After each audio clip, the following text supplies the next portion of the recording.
Bismillahirrahmanirrahim. Assalamu alaikum dear students. How are you? I hope you'd be fine. I'm here with new syllabus primary mathematics workbook 5A chapter number 4 fractions का हमारा चल रहा है। आज हम सीखने वाले हैं मिक्स नंबर्स को सब्ट्रैक्ट किस तरह से किया जाता है। तो ओपन कर लीजिए पेज नंबर 59 को, हाथों में पेंसिल्स ले लीजिए। 2-3 पॉइंट्स हैं जिसको आपने मेमोराइज करना है। तो आपको मिक्स नंबर्स को ऐड करना हो, सब्ट्रैक्ट करना हो, कभी भी प्रॉब्लम नहीं होगी। वीडियो को एंड तक जरूर देखिएगा। अच्छी लगे तो लाइक कमेंट शेयर कीजिएगा और आपने चैनल सब्सक्राइब नहीं किया है तो सब्सक्राइब कर लीजिए। जब भी मिक्स नंबर की बात आती है तो वहां पर बात आती है एक होल नंबर की और एक उसके साथ फ्रैक्शन की। इतनी बात तो आप लोग जानते हैं। लेकिन अगर इनको हमें ऐड करना हो या सब्ट्रैक्ट करना हो तो उसके अंदर क्या करते हैं। तो याद रखो कि जो आपके पास होल नंबर है उसके साथ आपने होल नंबर को ऐड या सब्ट्रैक्ट करना है, और जो आपके पास फ्रैक्शन है उसके साथ आपको फ्रैक्शन को ऐड या सब्ट्रैक्ट करना है। अब मसला ये आता है कि यहां पर मेरे पास होल नंबर तो मौजूद है, यानी मैं ये कह सकती हूँ 3 - 1 2 आ गया मेरे पास। लेकिन अगर मैं फ्रैक्शन की बात करूं तो 3 के साथ मेरे पास कोई फ्रैक्शन नहीं है, सिर्फ एक होल नंबर है। तो ऐसे में स्टूडेंट्स ये बात तो आपको पता है ना कि जब सब्ट्रैक्शन होता है तो हमेशा हमारे पास पहले वाला नंबर वो बड़ा होना चाहिए, ग्रेटर होना चाहिए, और बाद वाला नंबर हमारे पास स्मॉलर होना चाहिए। तो ऐसे में हमें सिर्फ 2 बातों का ध्यान रखना है। पहली बात ये कि या तो मेरे पास पहले वाले होल नंबर के साथ कोई फ्रैक्शन हो। अगर कोई फ्रैक्शन नहीं है तो ऐसे में हम क्या करते हैं, ऐसे में आप इस होल नंबर में से एक सब्ट्रैक्ट करेंगे, यानी 3 - 1 करेंगे और इसको होल नंबर को 2 बनाएंगे।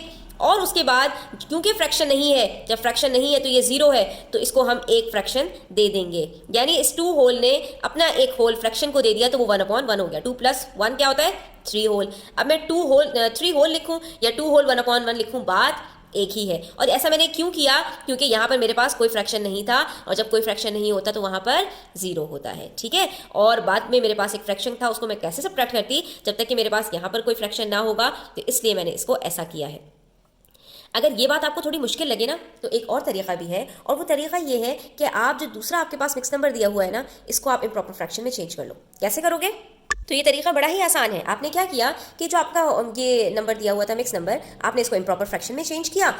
इस होल नंबर के नीचे सिर्फ एक डिनोमिनेटर की कमी थी, उसको डिनोमिनेटर को लगाया। जब देखा कि दोनों डिनोमिनेटर्स डिफरेंट है तो दोनों को सेम बनाया, और उसके बाद जो आपका प्रोडक्ट आया उसके साथ जब आपके डिनोमिनेटर्स सेम हो गए तो आपने न्यूमिनेटर्स को सब्ट्रैक्ट कर लिया। आखिर में जब आपके पास इम्प्रॉपर फ्रैक्शन आया तो उसको वापस से आपने मिक्स नंबर के अंदर चेंज कर लिया। तो इतना तो हमें पता चल गया कि हमें आंसर क्या चाहिए, 1 होल 1/8। लेकिन जो दूसरा तरीका मैं आपको बता रही हूँ वो भी आपको पता होना चाहिए कि अगर आपके पास होल नंबर के साथ कोई फ्रैक्शन नहीं है और सब्ट्रैक्शन करना है, ठीक है, तो ऐसे में आपने क्या करना है, आपने सिंपली यहां से अपना होल नंबर को एक नंबर कम करके उसको एक फ्रैक्शन को दे देना है और उसके बाद उसको सॉल्व कर लेना है। अब आप सिंपली क्या करेंगे, मिक्स नंबर में से मिक्स नंबर को सब्ट्रैक्ट कर देंगे। तो 2 - 1 क्या होता है, 1, और 1/1, और उसमें से आपको सब्ट्रैक्ट करना है 7/8। तो ये देख लीजिए कि मैं यहाँ पर डिनोमिनेटर्स को सेम बनाऊंगी और उसके बाद सॉल्व कर लूंगी इसको। 1 × 8 = 8, 8/7, 8/8 हो गया। और ये तो पहले से 8 था, जब डिनोमिनेटर सेम हो गए तो 8 - 7 मैं कर सकती हूँ, और मेरे पास आंसर आ गया 1/8। तो 1 - 7/8 गिव्स मी 1/8। ये मेरा आंसर हो गया। वही आंसर आया है जो हमने दूसरे मेथड से करके देखा था। अब पार्ट बी देखिए, यहाँ पर मेरे पास है 3 होल और यहाँ पर मेरे पास है 1 होल। 3 - 1 गिव्स मी 2, और नीचे जो डिनोमिनेटर्स है वो डिफरेंट है, हमने सिंपली क्या करना है, डिनोमिनेटर्स को सेम बनाना है। तो क्या हो जाएगा, 4 - 3, और नीचे डिनोमिनेटर क्या है, 9, तो ये हो जाएगा 2 होल 1/9। ये मेरा आंसर हो गया। कितना सिंपल है। उसके बाद आइए पार्ट सी पर। यहाँ पर भी आप देख सकते हैं कि यहाँ पर 5 होल है, 5 - 1 4 हो जाएगा। दोनों डिनोमिनेटर्स डिफरेंट है, 3 को 2 से मल्टीप्लाई किया 6, और 2 × 2 = 4। लेकिन अब यहाँ पर जो मसला आ रहा है ना स्टूडेंट्स, उसकी वजह से सब्ट्रैक्शन नहीं हो सकता। जब डिनोमिनेटर्स को मैंने सेम बनाया तो आप पहला वाला जो फ्रैक्शन देख रहे हैं ये हो गया 4/6, और बाद वाला फ्रैक्शन उससे बड़ा हो गया 5/6। 4 में से 5 को कैसे सब्ट्रैक्ट करेंगे। तो जब इस तरह की सिचुएशन आ जाए तो वहां पर आपने क्या करना होता है, मिक्स नंबर्स को इम्प्रॉपर फ्रैक्शन में आप चेंज करते हैं। तो ये क्या हो जाएगा, 5 × 3 = 15 + 2 17/3, और 6 × 1 = 6 + 5 11/6। जब आपने इसको चेंज कर लिया, अब आप इसको सेम बनाइए डिनोमिनेटर्स को। तो ये आपके पास आ जाएगा 34/6 - 11/6। जब इसमें से सब्ट्रैक्ट करेंगे आप तो आपके पास आंसर आएगा 23/6। ठीक है, 23/6 को आप यहाँ पर डिवाइड करके देख लीजिए तो आपके पास क्या आंसर आ रहा है, 6 × 4 = 24 होता है, तो 6 × 3 = 18 हम ले लेते हैं, हमारे पास बच जाएगा 5।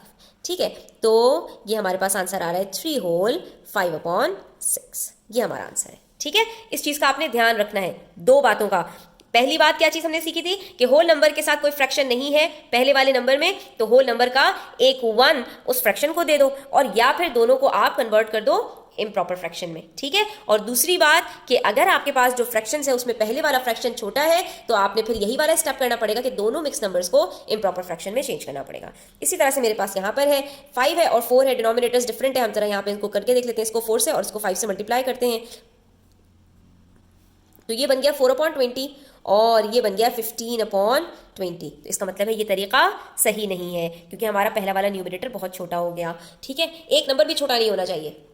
और यहाँ तो बहुत ज़्यादा डिफरेंस आ गया है, तो बस आपने लग जाना है काम पर, इसको चेंज करना है अपने प्रॉपर इम्प्रॉपर फ्रैक्शन में। 5 4 20 1/5 माइनस 4 2 8 प्लस 3 11/4। अब आप इसको चेंज डिनोमिनेटर्स को सेम बना लीजिए। 4 5 से 20, 5 4 से 20, ऊपर न्यूमिनेटर्स को भी उन्हीं नंबर से मल्टीप्लाई कर लें। 21 इंटू 4 गिव्स मी 84/20 माइनस 55/20। जब डिनोमिनेटर सेम हो गए तो हम आसानी के साथ इसको सब्ट्रैक्ट कर सकते हैं। मेरे पास आंसर आ जाएगा 29/20। और जब इसको डिवाइड करते हैं तो 21 20 होता है, बाकी क्या बचा 9/20। तो ये मेरा आंसर आ गया 1 होल 9/20। इसी तरह से पार्ट ई है, सिंपल है, और अगर आप चाहते हैं कि आसान ही तरीका अपनाएं तो ये सबसे ज़्यादा आसान तरीका है। आप इसको इम्प्रॉपर फ्रैक्शन में चेंज करें और डिनोमिनेटर्स को सेम बनाएं और फिर इसको मल्टीप्लाई अपना आंसर निकाल लें। 5 7 35, 35 plus 3 gives me 38/7 minus 4 3 12, 12 plus 3 15/4। Denominators को बनाइए सेम और कर लीजिए इसको सॉल्व, ठीक है। अच्छा, अब यहाँ पे थोड़े बड़े नंबर्स आ गए तो हम यहाँ पर रेफर कर लेते हैं। 38 को 4 से मल्टीप्लाई के देख लेते हैं तो हमारे पास आंसर आएगा 4 3 12 प्लस 3 15 152/28। बिल्कुल इसी तरह से हम 15 को 7 से मल्टीप्लाई करके 105 हमने निकाल लिया। उसके बाद जब डिनोमिनेटर सेम हो गए न्यूमिनेटर्स को सब्ट्रैक्ट कर लीजिए, आपके पास आंसर आ जाएगा 47/28। इम्प्रॉपर फ्रैक्शन में आ रहा है, 28 का डबल तो 50 से ऊपर निकल जाता है, तो आपने यहाँ पर इसको 1 से लेके और अपना आंसर निकाल लेना है 14/28, ठीक है। और आपको ये बात पता है कि ये सिंप्लीफाई हो सकता है। 14 1 14, 14 2 28, तो हमारा आंसर क्या आ जाएगा 1 होल 1/2। सॉरी, यहाँ हमने सब्ट्रैक्शन में थोड़ी गलती कर दी थी, इट्स 1 होल 19/28। तो यहाँ पर हमने आज 2-3 बहुत मोटी मोटी बातें सीख ली हैं। आई होप कि ये आपके लिए काफ़ी हेल्पफुल होगा।